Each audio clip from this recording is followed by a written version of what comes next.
So as you heard, we record our sessions, we post on YouTube. Today we are studying the Gospel according to Spiritism.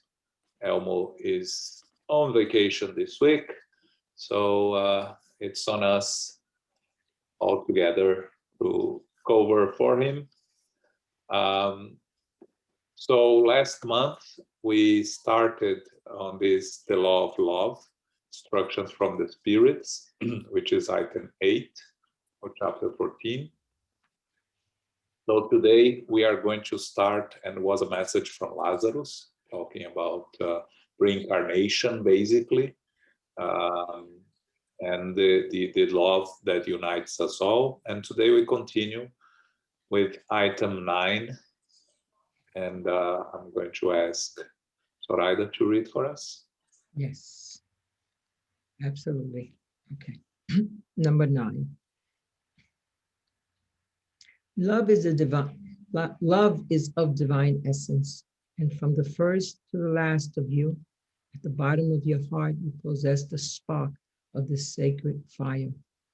Here is a fact often witnessed by everyone, even the most abject, the most vile, the most criminal individual has lively and ardent affection for a being or for any object whatsoever.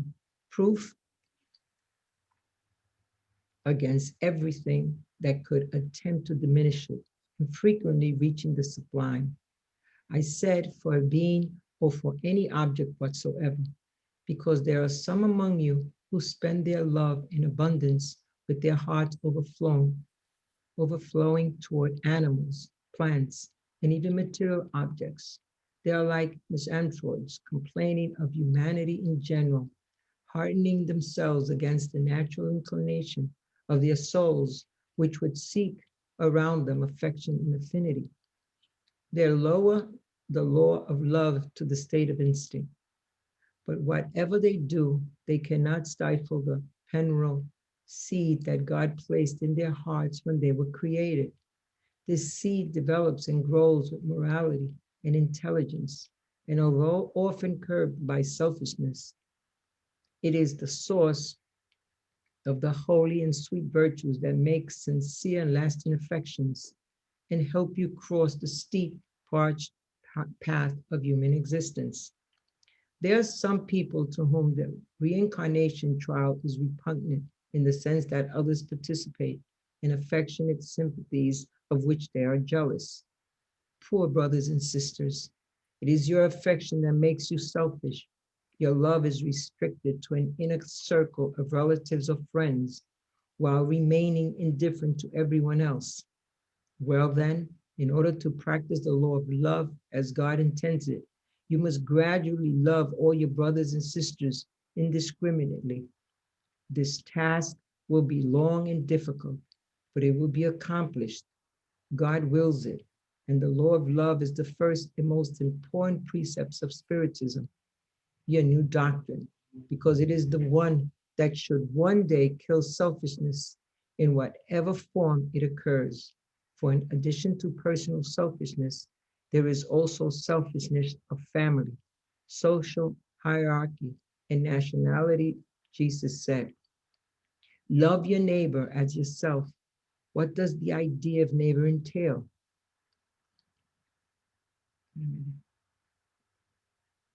Is it one's family, religion, and nation? No, it is the whole humanity. In higher worlds, what harmonizes and directs the advanced spirits that inhabit them is mutual love.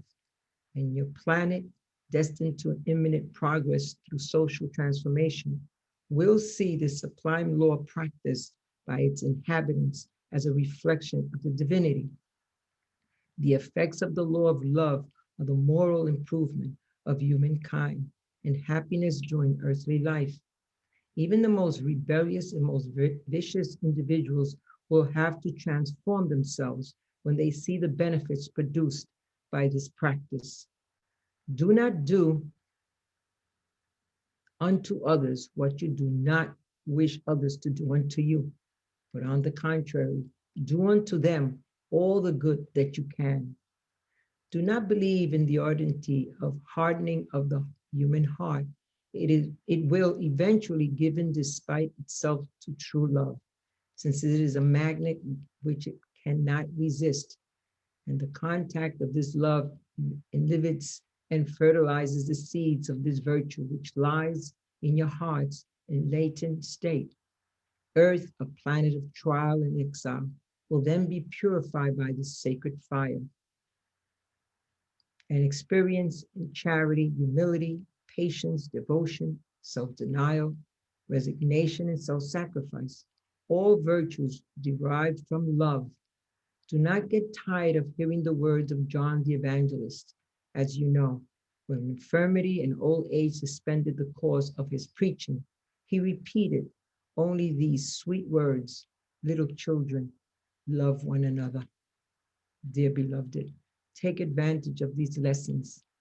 Their practice is difficult, but your souls can draw an immense good from it. Believe me, make this sublime effort that I ask of you. Love one another, and you will soon see the earth transforms itself and become an Elysium where the souls of the righteous will enjoy rest. Mm. So this is a message from Fenelon that was a priest and he was incarnated. And when we talk about love, we mentioned this before, but let us try to remind everyone that the word love in English encompasses too many things and two different types of affection. So I said the last time when we discussed this word that if we go to the Greek language, they have 7 words for love, and I think it's important for us to go over the different types of love according to the Greek, because it gives us a better understanding of the different types of love that we are talking here, and then we can discuss what Fenelon brought to us, right? So they have, again, from the lowest to the highest degree of love. They start with eros, which is romantic, passionate love. Then philia, which is intimate, authentic friendship. Then you have ludus, who is playful, flirtatious love. Storge, unconditional, familial love. Philautia, which is self-love. Pragma, which is committed, companionate love. And then agape, which is the most elevated, which is the empathetic, universal love. So you see how, for one word, we can have 7 different definitions that cover different aspects of what really we should pay attention here when we talk about it. So we understand that we have the ability to unite all those 7 types in one, but we are, of course, far from some of them. We struggle with a lot of them, right? Including self-love, which is the basis for us to be of service to others, is to have full appreciation of ourselves, so we can be in peace with our conscience and happy with the work that we are doing. So going to the message by Fenelon, there are several items here. And the first that we find here in the beginning is that he says that love is of divine essence. So it's an attribute that God has given to all of us, to every one of us. So everyone at the bottom of our hearts possess this sacred fire, as he's called here. And he gives an example that even the most vile, most criminal individual has affection for someone.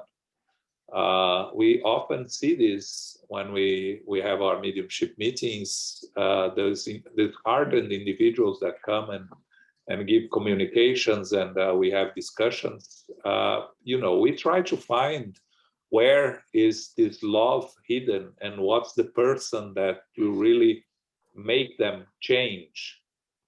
In the book Liberation that we just started, we finished chapter 1. We are going to find the leader of the lower zones, Gregorio, which is a former pope, that the only thing that is going to break him, spoiler alert, but it's kind of obvious, it's his mother, of course. And we'll see how the love changes. You are not going to convince these people with intellectual discussions. It's really what's going to break them. It's love. So even the most hardened individuals, as Fenelon says here, have love for someone.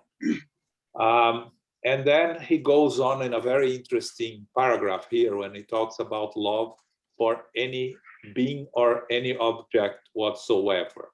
So what he's telling us here is, it's not that it's wrong to have love toward animals and plants, even for some material objects, as we discussed several times.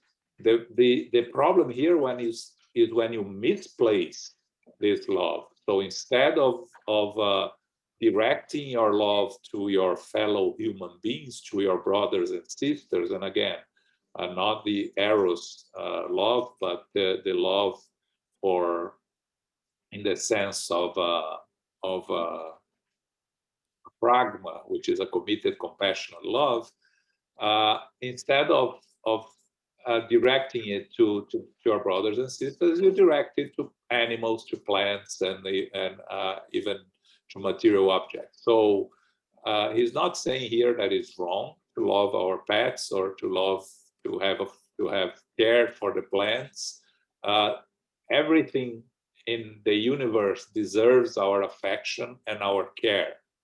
Okay, and the things that are important to us, referring to our material possessions, they are important in the sense that they give us the comfort and the ability to focus on what's important. Again, the problem is when we put them above everything else. So you put your affection for your car above your affection for everyone else. It's a silly example, but you see people that care more about their car than to anyone else, right? So that's the issue here. Is what he's saying is these people that complain of humanity, and in general, they also have love, even if it's for their cars or for their pets, right? So it's what is this? It's love in the lower basis. It's the instinctive love, the love that we bring with us from the animal phase, which is the instinctive love. And then he goes talking about the bringing back reincarnation, right? Because reincarnation is an opportunity for us to repair our mistakes from the past and to acquire new affections, and to expand our universal love to new brothers and sisters, reinforce affections to those that are already part of our loving circle, and readjust with those that caused us harm in the past, or our enemies from the past. So this is reincarnation according to Spiritism. But people that have difficulty understanding the concept of reincarnation have the difficulty to understand that how can you share your loved ones with others? How can you come to a new incarnation with new people, and then what happened to the ones that you loved in the previous ones? And what we learn from Spiritism is that in a new incarnation, you are going to be surrounded by those that, some of those that are dear to you from previous incarnations, and some new opportunities, and some readjustments. And we just have to look at our families, if we look impartially to our families without prejudices, we'll see that there are those that we are closely connected. There are those that we have a natural repulse or a natural antipathy. And there are those that are, kind of indifferent. So you see there the three different, the likely three different connections that we have from our previous incarnations: the loved ones, the difficult ones, and the ones that are new to our life, and which they are an opportunity for us to grow our universal family. So Jesus said, love your neighbor as you love yourself. And then Fenelon says, what is really our neighbor? Is our family? Is our nation? Is our religion? No, it's the whole humanity. Of course, we are far from being able to love the whole humanity as we love our family, the close to us. But it is important for us to understand and accept the concept, so we can work on it, so we can empathize with those that are suffering, with those that are struggling. And at this time of this pandemic that we have many struggling, it's a good opportunity for us to exercise our empathy, to look at those in need, and to do what we can. Again, we're not supposed to embrace the world. We are not supposed to save the world. We are not capable of that. It's still not at our level of evolution. It's not we don't have this ability. But we can make a difference for one person, for two people. We can make a difference even if it's only for ourselves. If we can grow a little bit on the moral aspects, learning to be a little bit less selfish, a little bit more open to others, even if it's to listen to someone in need, to listen to the same story again that they already complained and you heard a 1,000 times. Let's hear 1,001 and be more empathetic. That's what the little things that we can do. That it's we can do it. That's we cannot save the humanity at this stage. We can not even save those that are close to us sometimes, but we can progress. We can learn to love in the sense of the universal love, in the agape sense of love. We can try to improve a little. We can try to be a little better.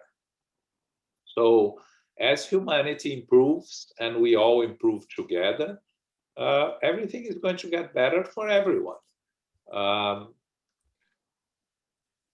He finishes here by reinforcing that that our lives and our contacts with others on this planet Earth, a planet of trial and exile, as we know, a planet of trials and expiations or atonements, is an opportunity for us to experience charity, humility, patience, devotion, self-denial, resignation, self-sacrifice, which are all virtues derived from love. So there you go. If we can make a list and work on each of these aspects, and look at the end of our day, as St. Augustine told us to reflect on our days and ask ourselves, have I been charitable? Have I been humble? Did I have patience? Did I devote myself to others? Did I practice self-denial? Did I have resignation to the difficulties I faced? Was I able to self-sacrifice to one I loved? And again, I expect us to say no, no, no, no, no to all seven of them normally by the end of the day. But if we do this every day and we look at it, we'll see that we'll be able to do a little bit of here and there of this. You know, patience. Can we exercise patience? We definitely can. Okay, we definitely can be patient. And again, it's not with that close to us that it's really difficult that it makes us lose our patience in the very beginning. Again, we don't lose our patience. We either have it or we don't. But we are in the street. We are less in the streets today, but we used to say we are in the street and someone bumps into you. Instead of getting angry immediately, have patience, accept. Maybe that person, it was a mistake. Maybe they're having a bad day. Send them a thought of love. Is that difficult? It's not. We can do it. We need to just practice. And again, we are not going to be able to achieve all these 7 virtues every day, and not even the majority of them, but 1 or 2 every day that we are able to look at ourselves and understand that we have done it. It's already a progress, a small progress, and the progress is small, is in small steps. It's not going to be any other way. So let us keep that in mind. Love one another. As he says here in the end, the practice is difficult, but we can draw an immense good from it. And by doing that, we will transform the earth. And earth will become a better place for all of us. Okay? All right, comments. Selma is not here today, so I need comments from people today. So I'm not going to be talking by myself here. Yes, Carol. I guess I'm not on mute. Oh, great. John, minor question. I guess we've already covered it, but there is a line here. It's particularly poignant, I find. The earth will then be purified by that sacred fire. So that, in essence, really is the love eventually will bring the transformation, or is it more extreme than that? Would it be? No, it's exactly that. Okay. Many times we expect, many of us expect the transformation from coming from outside to inside, right? And really the transformation is from the inside to the outside. The transformation is a collective effort. Earth is not going to change because the superior spirits are going to send a big change that we are all changing. It's a transformation that us as human beings will make to ourselves, that in the end will make the change to Earth. So when we talk about a world of trials and expiations moving into a world of regeneration, the only difference is in a world of trials and expiations or atonements, evil prevails over good. There are more people inclined to do evil than there are people inclined to do good. On a planet of regeneration, it's the opposite. There are more people inclined to do good than people inclined to do evil. But still, you still have people inclined to do evil and trying to do evil. But what we learn is that in the end, you need a few leaders directing us to do good, because people, the majority, will follow good examples if they have the opportunity. The majority of the spirits in this world, they are not here nor there. They are not evil or good per se. They are just trying to find the best way for them to find happiness. And sometimes they look for happiness is they think that they will find in the selfish acts, and we're going to study selfishness very shortly. And then they end up following their own leadership. And when you have good leadership, you have good leaders, that teach us to follow the good path, to practice charity. Uh, it's going to change humanity as a whole. Divaldo said once that you need only 500 incarnated souls leading us for the good, practicing good leaders in the right places. It's not as people doing their small works, but leaders in specific and key places to change the whole humanity. And some of these 500 are already incarnated. They are already starting to make a difference, and more they are going to make a difference. And the spirits that no longer can connect to this place through their inferior vibrational levels are going to move to a less evolved or to a more primitive world, because they can no longer connect with the whole mental vibration of the planet. They are not going to be expelled, because there is no such thing as being expelled. It's just a vibrational level. The same way we go to the spiritual world and find ourselves surrounded by those that vibrate at the same level that we are.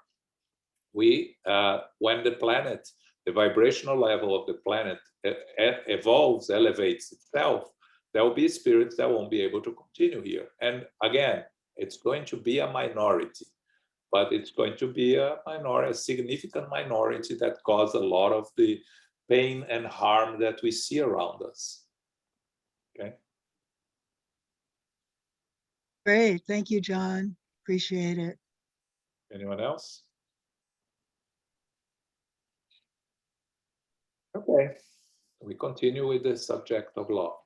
Okay. This message here is from a good friend of ours, from Emmanuel. He left a message for us in the gospel according to Spiritism. We talk a lot about him. Let's see what he tells us in the gospel. Yes. Number 10. Dear fellow disciples, the spirits here present say to you through my voice, love well in order to be loved. This thought is so just that you will find in it everything that comforts and calms our sorrows of everyday life, or rather, by practicing this wise maxim, you will rise so high above matter that you will spiritualize yourselves even before you discarnate. Spiritist studies have developed in you the understanding of the future. And now one thing is for sure, there really exists an advancement toward God with all the promises that meet the aspiration of your soul. Therefore, you must rise high enough to be able to pass judgment without the increments of matter, and to avoid condemning your fellow human beings before taking your thoughts to God. To love, in the deepest sense of the word, is to be loyal, honest, conscientious, and to do unto others as you would have them do unto you. It is to seek around oneself the inner meaning of all the pains which overwhelm your fellow human beings in order to bring some soothing to them. It is to regard the great human family as your own, because you will meet this family again sometime in the future, in more advanced worlds. And like you, the spirits that compose it are God's children, marked on the forehead to continue to rise to infinity. That is why you cannot refuse your brothers and sisters what God has given you liberally, since for your part, you would be very glad that your fellow human beings gave you what you needed. Therefore, to all those who suffer, offer a word of hope and support so that you may be entirely loving and just. Believe that this wise saying, love well in order to be loved, will make its way. It is revolutionary and follows a fixed, unchanging path. But you who have listened to me have already won. You are infinitely better than 100 years ago. You have changed so much to your advantage that you accept without doubting a whole host of new ideas on freedom and fraternity that you will have rejected in the past. However, in 100 years from now, you will accept with the same ease those which have not yet been able to enter your mind. Now that the Spiritist movement has taken such a big step, see how quickly the ideas of justice and renewal contained in the Spiritist precepts are accepted by the average of intelligent people in the world. This happens because those ideas meet all that is divine in you. It is because you have been prepared by a fraternal seed, namely that of the last century, which has implanted in society great ideas of progress. And since everything is linked together under the command of the Most High, all the lessons received and accepted will be contained in this universal exchange of love for neighbor. Through it, you incarnate spirits, once able to better judge and feel, will stretch out your hands to the confines of your planet. Thus we will meet one another to get along with and love one another, and thus destroy all iniquities, all causes of misunderstanding among peoples.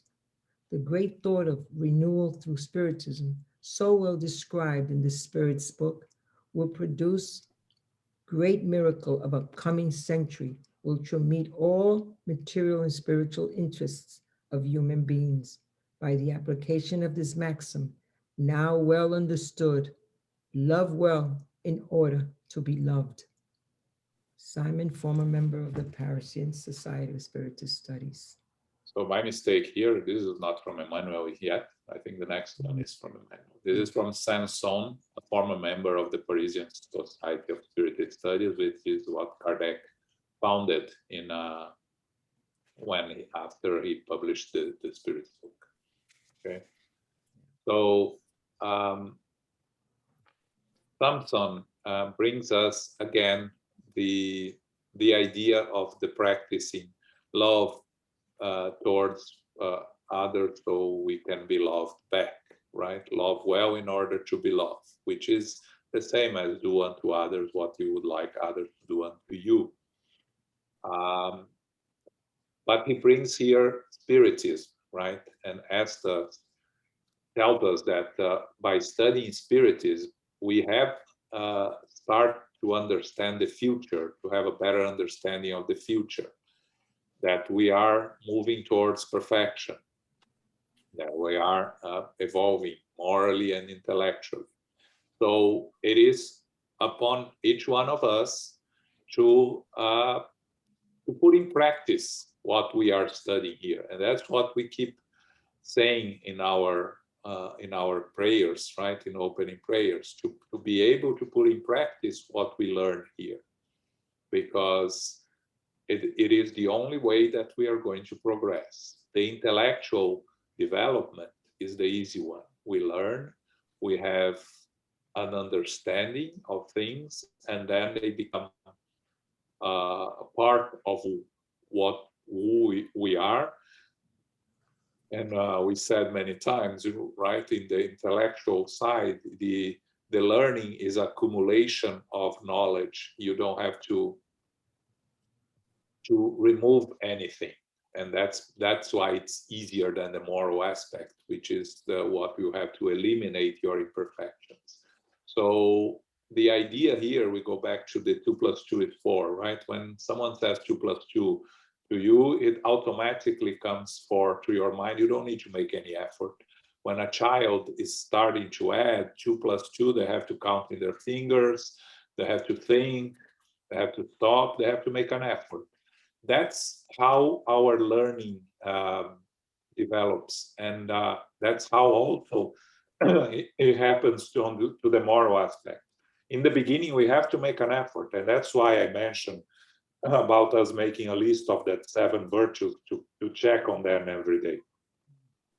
A more evolved spirit no longer needs to make a list, because they practice them, those 7 virtues, naturally. It's part of who they are. Those 7 virtues are not part of who we are. So we have to do it like a child does to learn 2 + 2, counting the fingers. We have to count how many times in our days we were charitable, we were patient, and we'll see that not many. So what is Samson is telling us here is, yes, study is very important, but more important than study is to put in practice on our daily lives. And again, looking at our fellow beings as brothers and sisters, and thinking twice before condemning them. Again, what we have to think of, we condemn the acts, we do not condemn the person, the individuals. That should be our target, right? We are not going to excuse the evil acts that someone commits, but we have to make an effort to understand and accept their imperfections and their need to evolve and to learn more before evolving. Because normally we condemn the individual, and we condemn the act and condemn the individual. But as we become more evolved, and we have just to look at Jesus, our guide and model, when he said to that to the woman that was being stoned, right? Nobody condemned you. I'm not going to condemn you. But then he completes. Then, but go and sin no more. So do not repeat your mistakes. Learn from your mistakes. Sin no more is what he was saying. He's not saying that she's excused from the sin that she committed. He's saying, go and sin no more. Learn from your mistakes. So that's how we are going to evolve. So he talks here about Spiritism. Of course, he was part of the Spiritist Society of Paris. So he's giving him, he has this idea that in the next century, the world is going to get better through the practice of Spiritism. We know that did not happen exactly as he hoped. And again, the thing that we can conclude here is that no one can predict the future. That's something we talk a lot of times. We can expect a better future, but because the future depends on each one of us, we cannot predict the future with 100% certainty. Again, the only thing we are sure is that we are going to go back to the spiritual world. Our physical body is going to die. That's the natural law. And we are going to reincarnate. That's also the natural law. So this is a prediction of the future that we can guarantee is going to happen. But everything else, it depends on each one of us. So can we guarantee that the world in 100 years is going to be a world of regeneration? We cannot. We can only, looking at the direction we are moving and looking at the achievements we have achieved in the last 100, 200, 300 years, we can expect that the world is going to be a better place in 100 years, 200 years. That the world will be a world of regeneration where good will prevail over evil. And we know that this already exists in many places on earth, right? We have countries that are already more advanced in terms of this moral aspect. We gave some examples in the past, and we have other countries that are still struggling, where there's still the selfish law of me first prevails. But 200 years ago, we didn't have any country where good prevails over evil, right? You just have to look at the movies that represent the old times, right? Even if it's a little bit of fantasy, you see how much we have progressed. People like to say that where is the moral progress? There is a lot of moral progress, right? I was watching a series yesterday on in the UK in the 50s that a murder was punished by hanging. This is in 1950s, right? And people that committed murder, even in a case that it It was manslaughter. He didn't intend to commit. It was, it was a misunderstanding of what he was doing. He was hanged. It was abolished in 1965. We know in this country death penalty still exists, and we know the problems with it. We're not going to discuss it here, but we can see that we are evolving, that we are learning from our mistakes, and sometimes it's hard to see it because we see so many barbaric things happening around us, and there's so many things. But big changes cause big reactions and big opposition. So the more you see this opposition to progress out there, it's because something is working. As an example that I like to give here is when you talk about slavery in this country, right? You know the names of the famous people that fought for the abolition of slavery, right? With Abraham Lincoln as the top of it. And if I ask you who was defending slavery at the time, give me some names. We don't know any names. We don't remember. They are lost in the garbage of history. So when we see the reactions here that are trying to prevent humanity to progress, just be sure that eventually they will be left behind and they will be not remembered. And those that made the difference, that made humanity progress with the big changes, with the big step forwards, those are the ones that will be in the history books. Okay? Comments, questions here? Let's talk a little bit.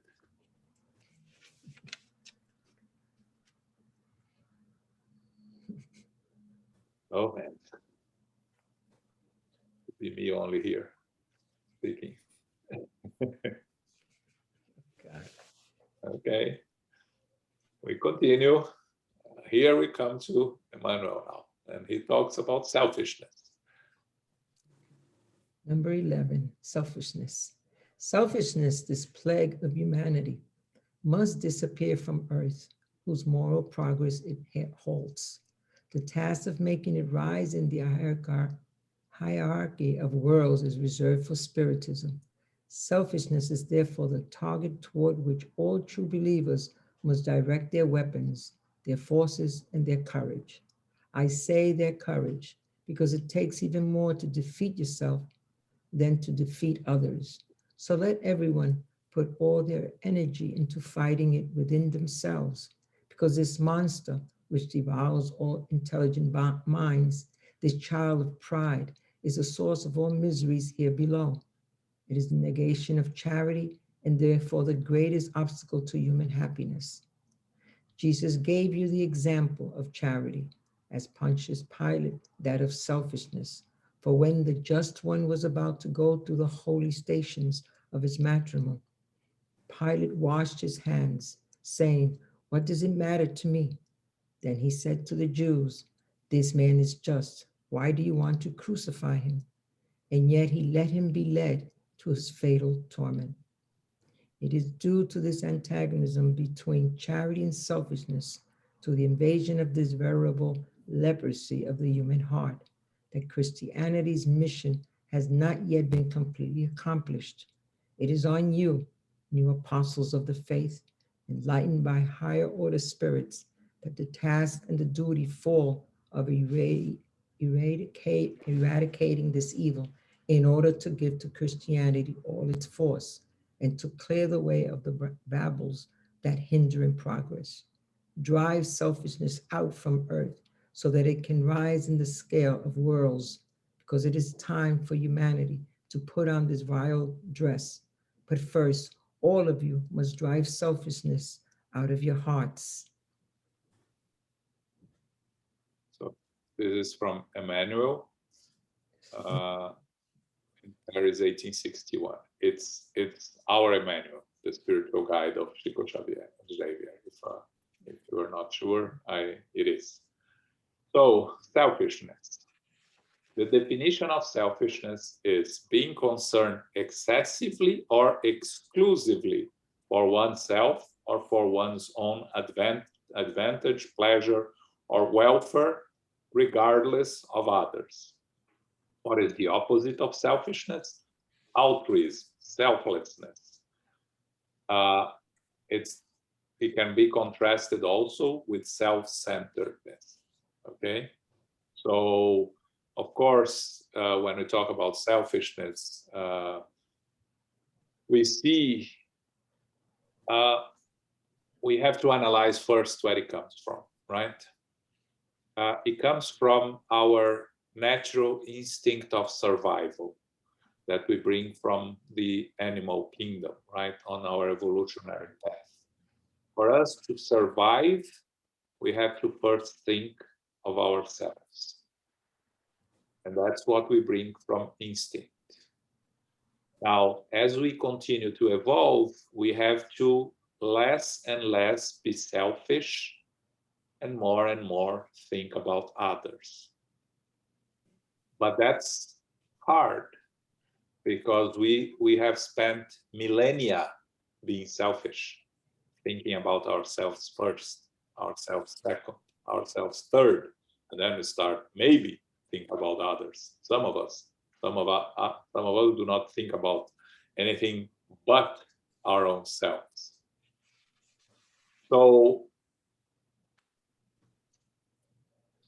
when we talk about in terms of psychology, what is those that are selfish to the extreme, that they only think about themselves, who have a lack of empathy, they are called psychopaths.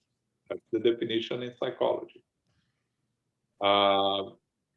We have, when we bring it to Spiritism, Emmanuel talks about Pilate when he washed his hands in the crucifixion of Jesus and gave it back to the Jews to decide what to do with him. And he even said, this man is just, why you want to crucify him? And this is a person being selfish in the sense that he didn't want to get involved. He thought, what advantage I have to get involved in this politically and socially. He didn't see any advantage for himself. So he washed his hands and he became famous. The expression "wash your hands" in the sense that you want no responsibility with it. You want no involvement with it.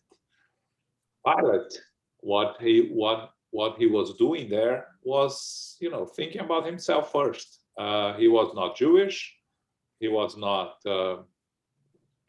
interested in interfering with their Jewish religious divisions, because this was clearly a religious division. Jesus brought a new paradigm for the understanding of our religious beliefs, love one another.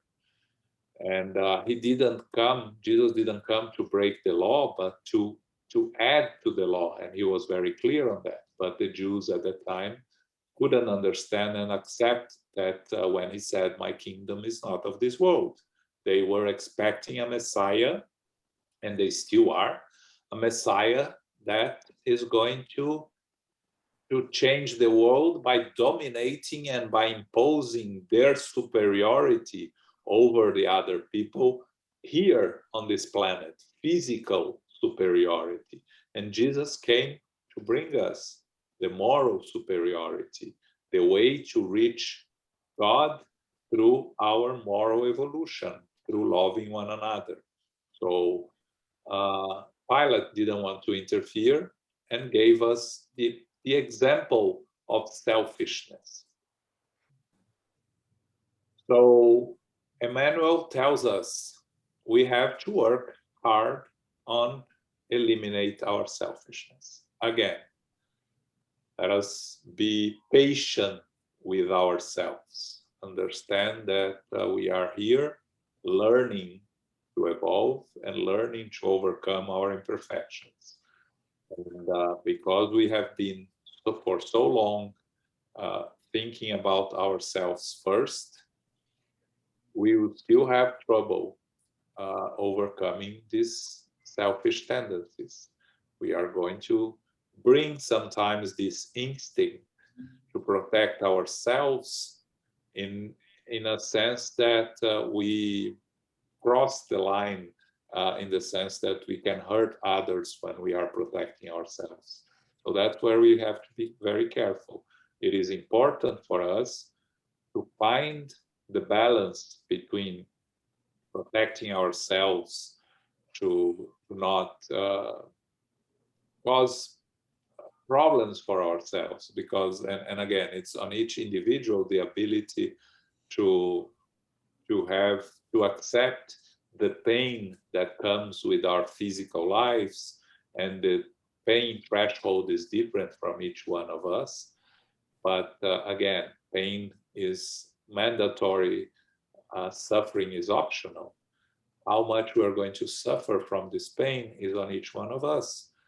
How much we are going to use what we have and the pain that we have to benefit others. I was just reading this week about a woman that got, almost not here to say the right words, but got brain cancer and was given a 1 month, a 1 year expectation of life. This was in 2016, and she started actively working on a charitable institution to study the I think it's Blios. I don't know. I don't remember the name. Glioma or something like that. It's a brain cancer of the brain, who is very aggressive and kill the person in 12 to 18 months. And she returned to the spiritual world this week after 5 years. So she survived for 5 years, and she did a beautiful work in developing the research and the study of of her particular cancer. So there is always time. You receive a diagnosis like that, and you can start complaining about everything and why me, why it happened to me, and I have nothing to do. And she took exactly the opposite direction. She started actively to work to improve her condition and the condition of others. So this is a selflessness act. This is an act of someone that has a better, even if she's not aware of her spiritual nature, she is already a more evolved spirit, aware of her spiritual advancement in terms of, being of service to others, using her own pain to be useful to others. That's where an example that we should look at and that we should follow. So when we are facing difficulties, when we are facing the struggles and the pain, to ask ourselves, instead of why me, how can I use this for the benefit of myself and of others? I'm not going to say it's easy. It's hard. It's very hard. But at least we have to keep that in our mind, so we can at least think about that when we are facing the challenges and difficulties. Okay. Anyone? Comments here? Yeah, something before we move here. Emmanuel talks here for humanity to put on its virile dress. And Emmanuel was a Roman citizen, and he uses this expression, toga virilis, which is the toga of manhood, which was worn by Roman youths only after reaching a certain age. Same as modern European society, you have boys wear long trousers only after reaching puberty, right? Puberty. So Emmanuel, using his past, as we know, as Publius Lentulus, the senator at the time of Christ, and then his following incarnations that we can see in the books 2,000 years ago, 50 years later, Hail Christ and Renunciation, 4 incarnations of Emmanuel. Okay. Comments here, questions? No? Nothing? Okay, let's continue, Zoraida. You're on mute, I think. Okay, sorry. If human beings loved one another with mutual love, charity would be better practiced. But for that to happen, you should strive to get rid of this armor that blocks out your hearts in order to become more sensitive to those who suffer. Inflexibility kills good sentiments. Christ was never put off. Whoever addressed him, regardless of who they were, was not rejected. Both the adulterous woman and the criminal were rescued by him. He never feared that of his reputation would suffer from it. When will you take him as a model for all your actions? If charity reigned on earth, the wicked would no longer prevail, but rather flee ashamed and hide, because everywhere they would find themselves displaced. Then rest assured, evil will completely disappear. Start by setting an example for yourselves. Be charitable to all without distinction. Strive not to notice those who look down on you, and leave justice to God. For every day in his kingdom, God winnows the good weed from the chaff. Selfishness is negation of charity. Now, without charity, there can be no rest for society. I would say more, no safety for society either, given that with selfishness and pride, which join together, there will always be a race for more dexterous, a struggle of interest where the most body affections will be trampled underfoot, and even sacred family ties being thoroughly disrespected. Pascal. So Blaise Pascal was a French mathematician, physicist, religious philosopher, and writer. Some years ago, Edward Christie gave a lecture in our center about Pascal, if some of you may remember. He was a very important figure of his time. And he's known as a mathematician and physicist, but he was also a writer and a philosopher. And he's another one that brings his contribution to the gospel according to Spiritism, that is involved in the Spiritist movement in the beginning. So what he's saying here, again, is that if we love one another with mutual love, if we practice charity, we are going to find a better world. But in order to do that, what we have to do is to get rid of this armor that blocks our hearts. We have to become more sensitive to those who suffer. Inflexibility kills good sentiments. That's a very important phrase here, right? When, again, the inflexibility is a sign of selfishness, because we cannot change our ways of being to accommodate others' needs and to be of assistance to others. And he tells us here that Jesus Christ was never stopped doing charity. Whoever addressed him was not rejected. And we see many parables, the apostles trying to remove people from approaching him, and him telling them, why are you not allowing them to come next to me? Let the children come to me. The woman that touched his garment, and he noticed immediately and asked, who was the woman that touched my clothes? And she was cured from she was a hemorrhagic woman. She was suffering for many years for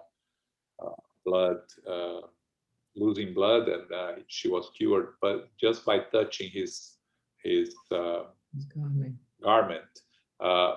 Was she cured because she touched his garment? No, she was cured because the vibration that Jesus emanates, that we can only imagine, by connecting to her desire to find the cure, was enough to cure her. The same way that when he cured the 10 lepers, and only one came back to thank him, and he said, "Where are the others?" And the one that was cured said, "I don't know. They went to their affairs." And we know that the one that was really cured was the one that came back because he did what he was supposed to do. He believed in his cure, and he's changed his way of being. The other 9 eventually were the leper came back, because it's not enough to be cured. You have to change who you are and change your sentiments, change your way of being.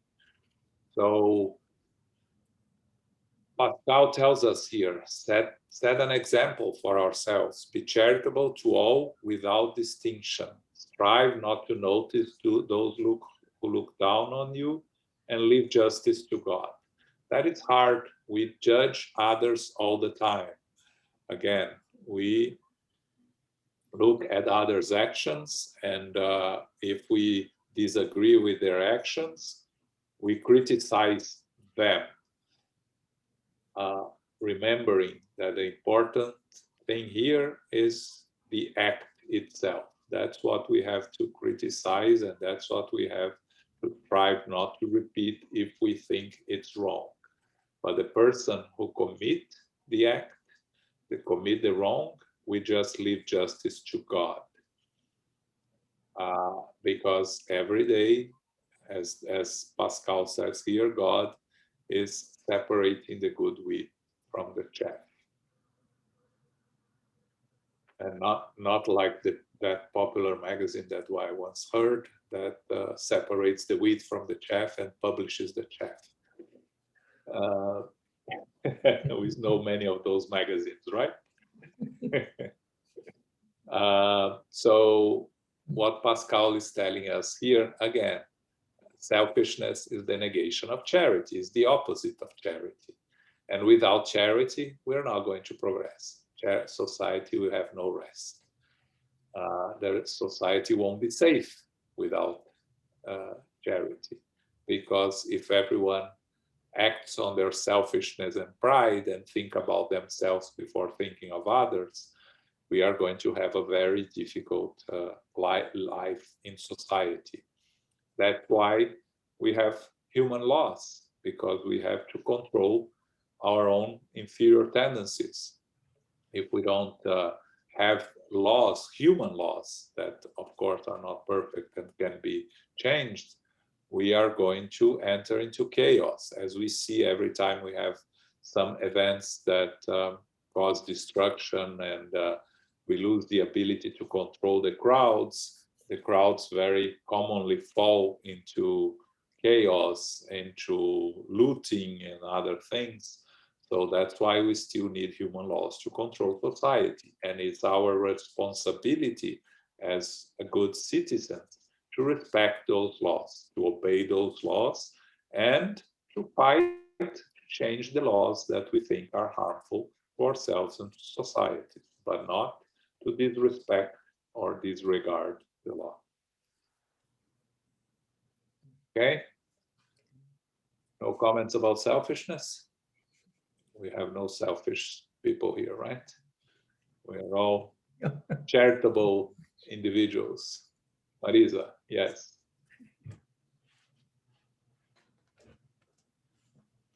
She's muted.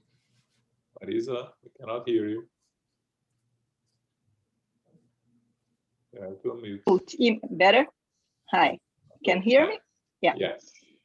So I'm criticizing all the time things about like, you follow the stats in Brazil, the politicals in Brazil.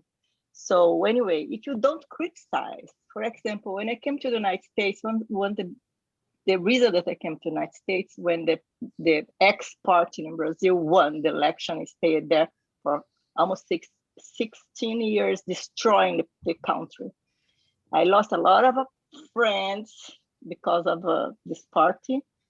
And now I always criticizing, but this is political one.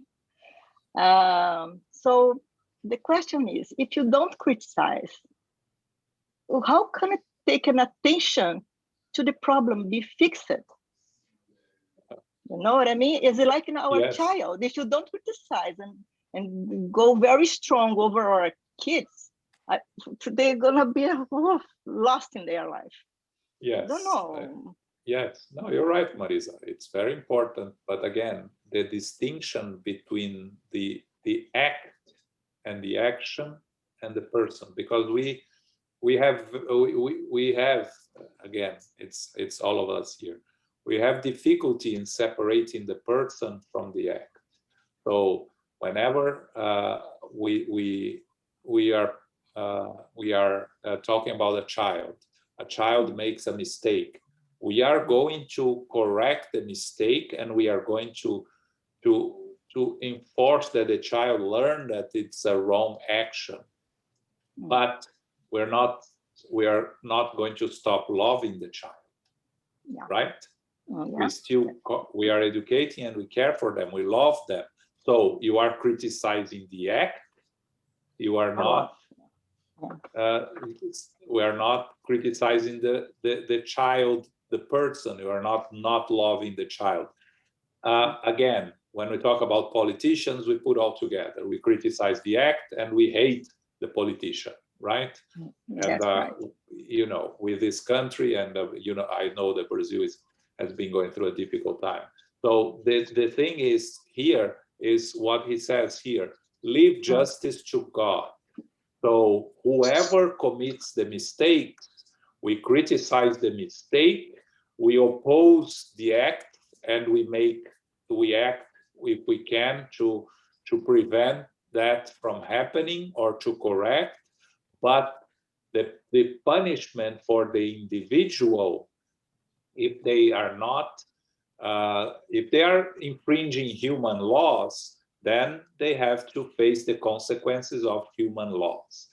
But if they are not infringing human laws, they are making things that we criticize, but we shouldn't condemn the individuals and leave justice to God.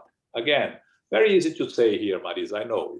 It's very difficult to put in practice, because it's difficult for us to separate the acts from the individuals. But that's what Spiritism tells us here. We have to try to learn to separate the acts, which we have to criticize and we have to fight for a better world. But we are only going to get a better world if we fight against the injustices, we fight against the errors that we as a society are committing. But the individuals, besides human laws that can punish them, we have to leave them to God's justice. Got it. Yeah, understand. Yeah. No, it's clear for me. Thank you, João. Yes.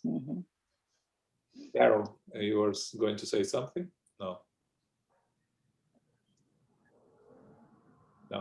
Okay.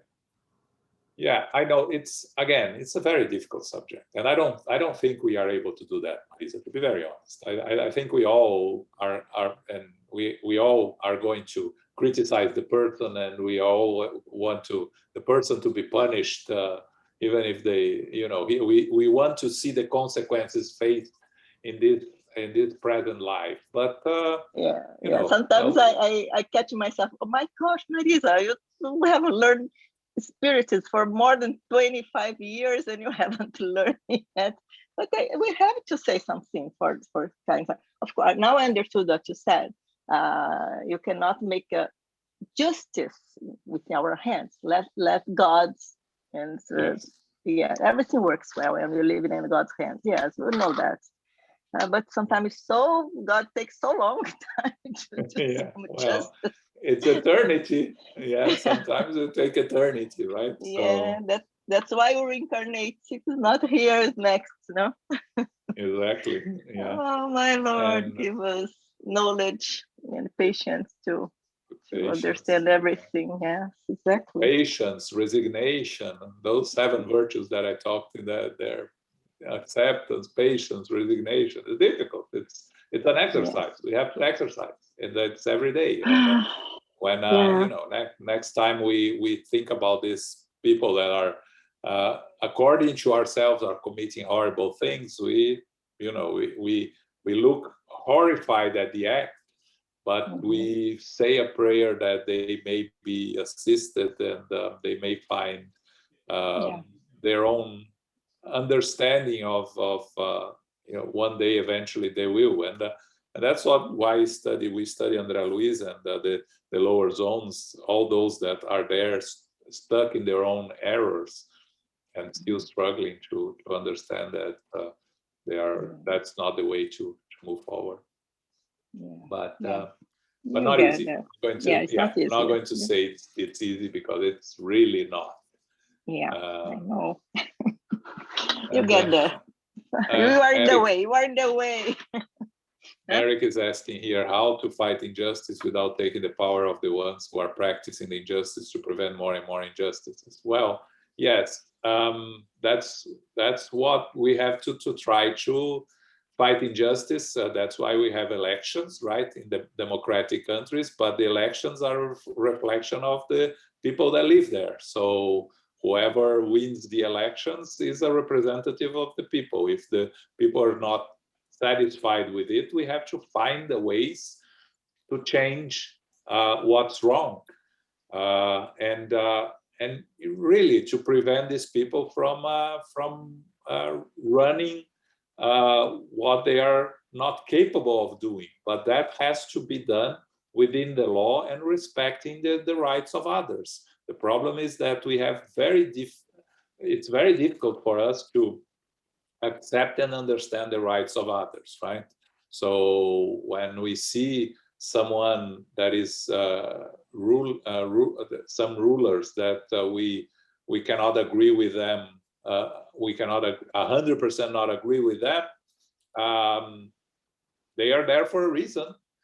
They are there because the population of that place allow them to be there by either by allowing them to be elected or even by allowing them to take power through doubtful meanings. But again, we can only do our part, and our part is to in studying and learning about this is to challenge ourselves. How can we do it? How can we make it better around us? How can we make society better? Can we do something on our part? There is I know there is, especially in Brazil, that Spiritism is more widespread. There is a lot of discussions if Spiritists should get involved in politics or not.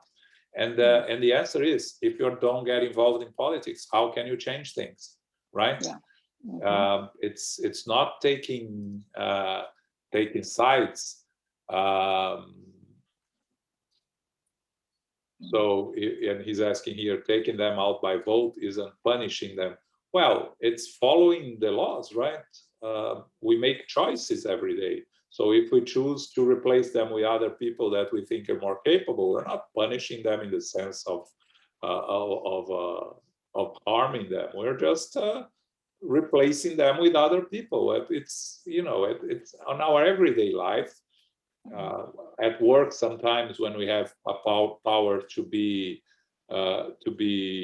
responsible for an area, when we have to fire someone, is it something pleasurable? Is it something that isn't going to harm that person? Yes, but we have to think? We have to think about the whole before we think about the individual, right? Is it being charitable? When we think about the whole before we think about the individual, we are being charitable. And even to that individual that sometimes it seems that is something hurtful, it's an opportunity for them to learn, for them to analyze what they have been done wrong, if they have been done wrong, and to change for the better. Again, living in society is not easy. And again, we are going to judge other people because that's what we've been doing for millennia. But we are here to talk about the theory, how we get better, how we improve ourselves. And one of the things that we have to work on our moral improvement is to be able to not judge others, to not blame others, but to look at the actions and to condemn and to act on the actions, not on the individuals. Again, hard, not easy, but that's what that's what we have to work on. Yes. Indeed. Yes. So I'm not going to go into faith and charity. I'll leave that to Elmo for next month. So if anyone has any additional comments, yes, Carol. Yeah, I think, well, if you're in New York a lot and you walk about, it's like the wild, wild west now, like scooters running rampant, bicycles running every which direction. And I don't know, like that is one that sort of kind of inflames me. I don't really know how to quite handle it. Like, I just find it exasperating and actually quite dangerous, frankly.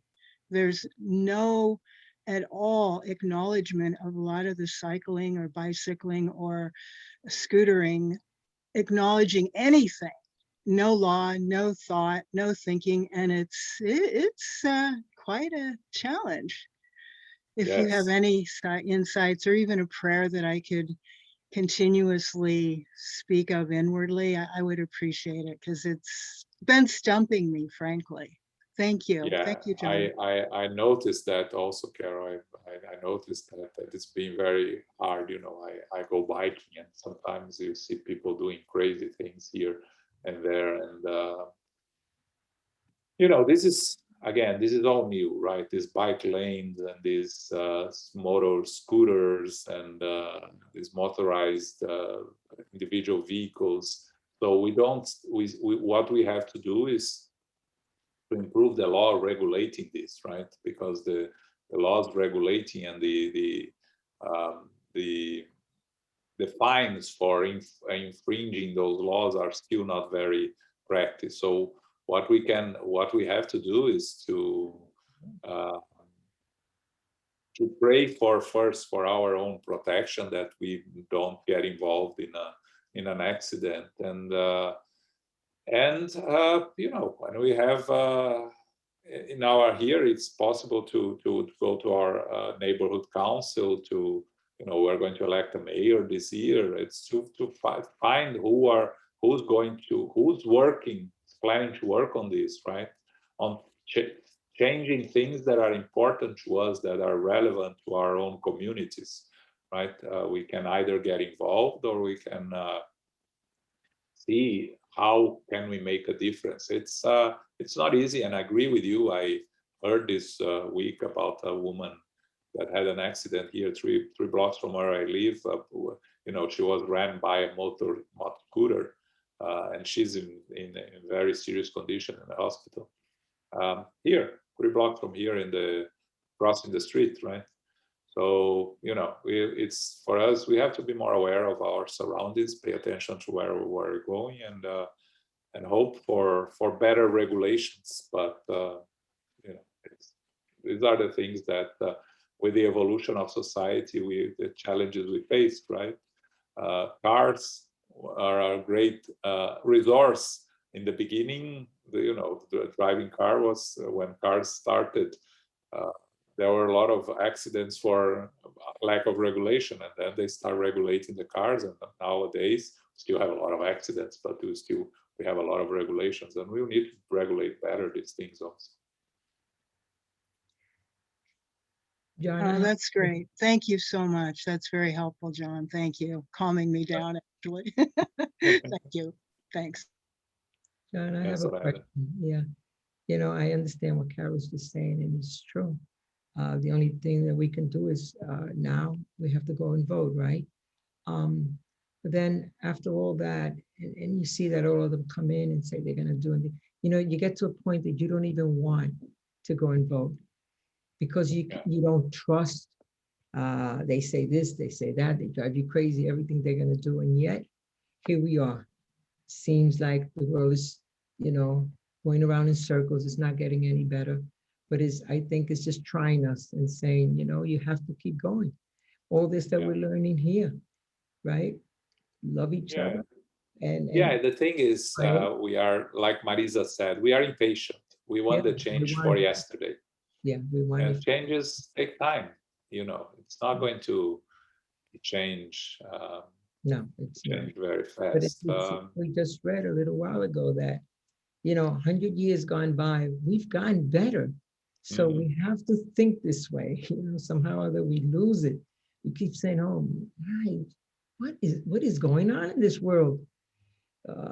But we have, look what they're saying. The spirits come and tell us 100 years ago we were really worse off, but now it's just that we have to keep having the faith, keep praying, and things will change. Have faith and keep going. And like you said, be careful when we walk out our homes. Be careful where we're going, what's going to happen. But we have to have this faith that God knows what's good for us, and we have to keep going. Yeah, for those that live in New York, I always recommend watch Gangs of New York again, the movie, and you see how New York was in the end of the 19th century, right? And you see how much we changed, how much we progressed. So sometimes we tend to forget because again, our everyday problems are what's important to us. So that's what we focus our attention, and we see the wrong things around us all the time, and we keep asking ourselves, "Wow, this doesn't change. It's always the same, the problem." But again, it's not going to change from one day to another. It takes time, and you know, it's. When I found on watching that series yesterday that they were hanging people in the UK in the 1950s for murder, for any type of murder, and you know, it was shocking to me that it was abolished in 1965 only, and it took some time more for treason and others to be abolished there. So you know, and we still have this here. So in some states, not all, right? So it takes time. It takes but things change. They are changing, and they'll continue to change. And what we have to think is, when we come back, our next reincarnation, things will be better. If we do our part, things will be better individually and in the society, right? We won't remember, but we know that. We will know if we come back. We are going to come back as spiritists again, or something similar, if we do our job properly, and we will find it a better place to live, for sure. Okay. Absolutely. Okay. All right. So we're going to stop here. Next Sunday, it's the third Sunday of the month, so we're going to study On the Way to the Light, and we are going to talk about Napoleon and Kardec. We reached the part of the book that it's the French Revolution plus the start of Spiritism. We're getting to the end of the book. So, you know, for those that were studying last month, we brought that passage, Napoleon and Kardec, from the book Light Ahead, and we are going to use it again to start the next meeting. We're not going to read it again, but we're going to talk about it again and then study Napoleon and Kardec. Okay? So, Carol, can you do your final prayer? Sure. Thank you very much, John. Thank you, Sarita, and everyone. Infinite Creator, all love, all light, all goodness. We give thanks to be together today for our study of the Gospel according to Spiritism. We are grateful as brothers and sisters to share this wisdom, this knowledge, not only in our minds, but in our hearts and in our daily practice, putting it into practice. We know that the key is love. Love your neighbor as yourself. This is the law of love. And it means the whole of humanity. This is what we are really truly trying to strive for. It's not easy, but as we do the work and as we participate directly in the practice, we can do a little bit each day, step by step. We move from eros to agape, to that which is the most elevated, the agape. We do our part, we try to improve. And let us try to be less selfish, and let us employ the humanity, the humility, the patience, the resignation, and self-sacrifice. We do this step by step. We do one another. We start with ourselves. We move toward our family members, our friends, our community, our fellow spiritists, into the greater world. The transformation moves from the inside outwardly. And as we do this, we are uplifting the earth. It is a process, a slow process, but it is occurring. We are moving toward the greater goodness and greater perfection each day. We give thanks to our spiritual benefactors, our mentors, our guides, our loved ones in spirit, our helpers, our healers, and our guides. We are grateful for their encouragement, their love, their trust that we can do the work. They are helping us each day, and let us give thanks. Let us show our gratitude by doing the work and doing it not only inwardly, but sharing it outwardly. May we continue throughout the week with our prayers, with our mindfulness, with our studies. And we humbly ask for the love, light, and peace of Christ to be with us. We are grateful for all that we have received and that which we will continue to receive as we do our part. We give thanks for one another and we share our love. May we close now and humbly ask for this peace to go with us, and may we remind ourselves to be beacons of light. Go forth now in peace, so be it.